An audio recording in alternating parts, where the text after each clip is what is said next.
한 장례식장 주차장에서 소란이 일었습니다. 남녀 3명 간의 말다툼이 벌어진 건데요. 남성은 급히 차량에 올라타고 여성은 막아섭니다. 그러자 여성을 차에 매단 채 그대로 출발해버리는데요. 대체 이들에겐 무슨 일이 있었던 걸까요?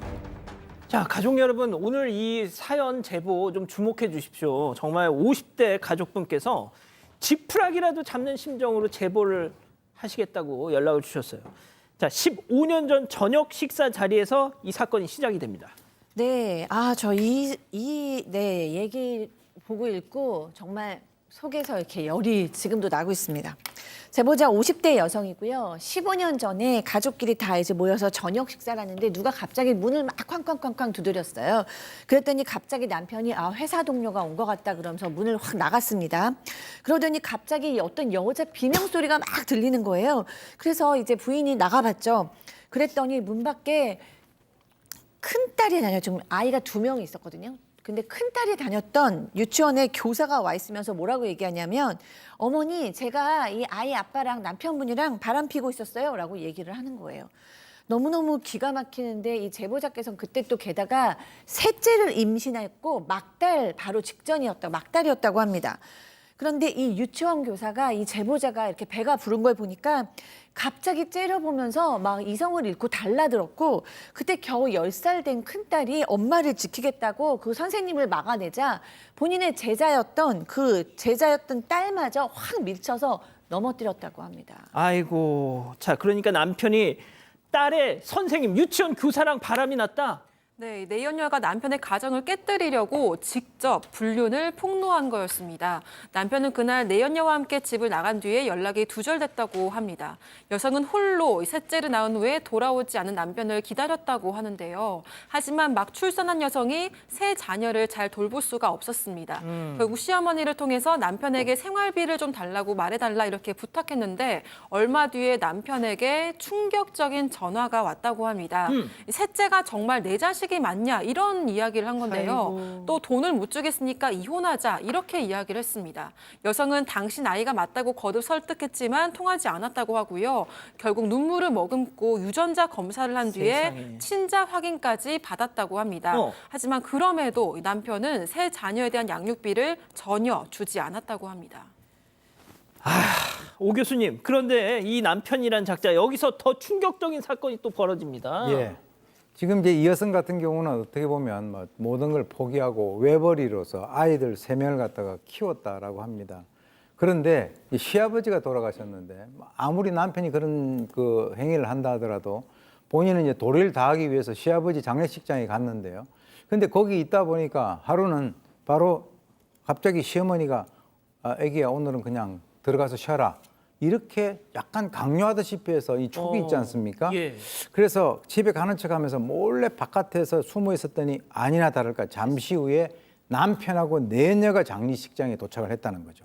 그러니까 이제 시어머니하고는 서로가 내통을 해서 도착하는 걸 알고 미리 며느리를 갖다 집으로 보낸 건데 그러네요. 이 시어머니라고 하는 사람도 그러면 못 씁니다. 아들을 때려잡아야죠. 그런데 지금 그걸 갖다가 그런 식으로 했다. 그래서 이 여성은 남편과 내연녀를 붙잡고 얘기 좀 하자라고 했는데 이제 보니까 당황했겠죠. 무시하고 가는데 차에 올라탔고 이 여성이 이제 차량 창문에다가 팔을 집어넣어 가지고 이들을 갖다가 붙잡으려고 했는데 설마. 그대로 차가 출발해 버렸다는 거예요. 그래서 창문에 팔이 낀 상태에서 차량에 끌려가던 이 여성은 큰 부상을 입었고 결국 더 이상 같이 살 수 없다라고 판단해서 양육권을 가지는 조건으로 이혼을 갖다가 했다라고 하는데 별로 이렇게 좋지 않은 그런 집에 시집을 가신 것 같습니다.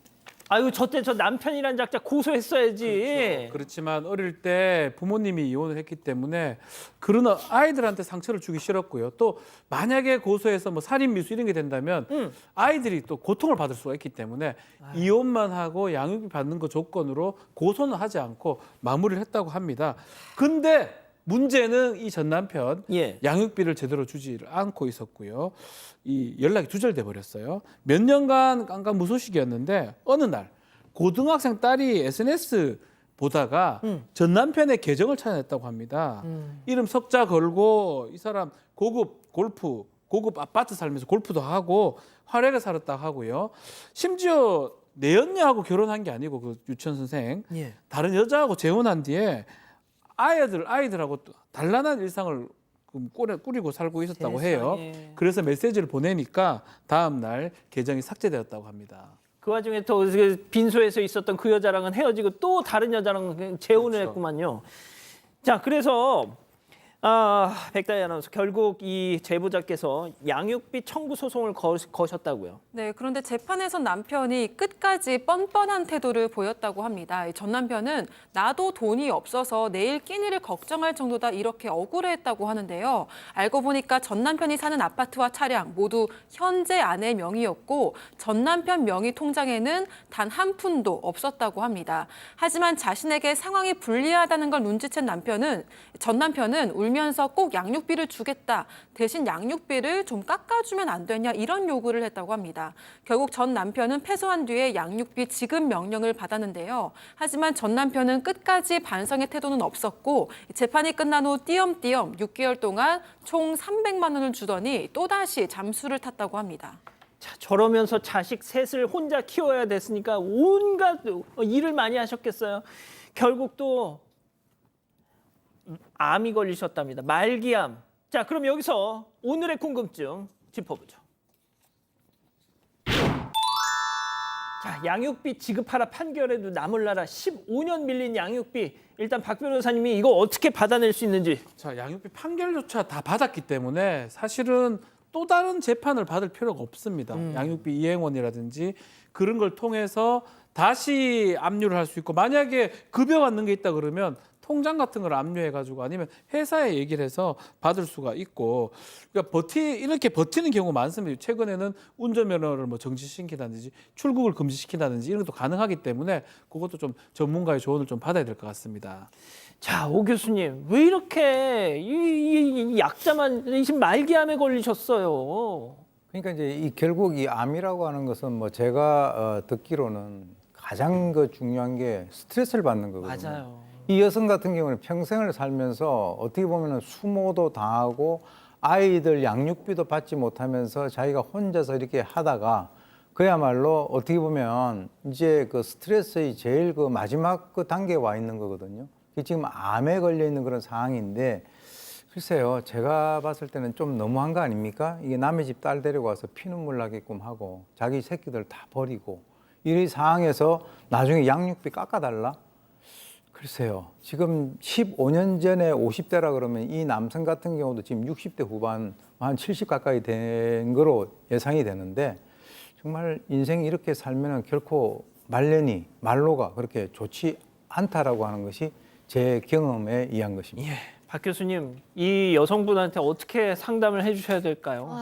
근데 이 여성의 사실 이 현실과 삶을 제가 한마디로 감히 어떻게 얘기할 수도 없을 것 같아요. 다만 제가 아는 것은 이 엄마의 삶은 아빠의 삶과는 비교도 안 되는 숭고한 삶이었죠.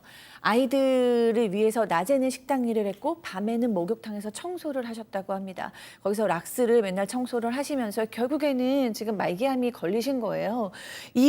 너무나 이 자식들은 마음이 얼마나 아프겠어요. 자식들이 아빠한테 전화했더니 아빠가 이제 아는 척하지 말고 연락하지 말자 그러고 끊었다고 하고 이 아빠한테 저는 어떻게든지 좀 양육비를 좀 다 긁어와야 된다.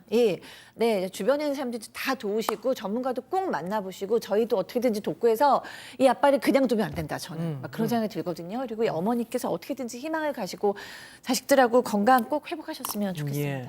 지금 우리 가족 여러분들이 전 남편이란 자에 대한 아주 저주의 말씀들을 막 하고 계십니다. 네, 많이 분노하고 계시는데요. KM킴님은 책임감 따위는 없습니다라고 하셨고요. 아나하나 마르치아님 시어머니 그러시면 안 됩니다라고 하셨습니다. 배유리님 사연자님 힘내세요라고 하셨습니다.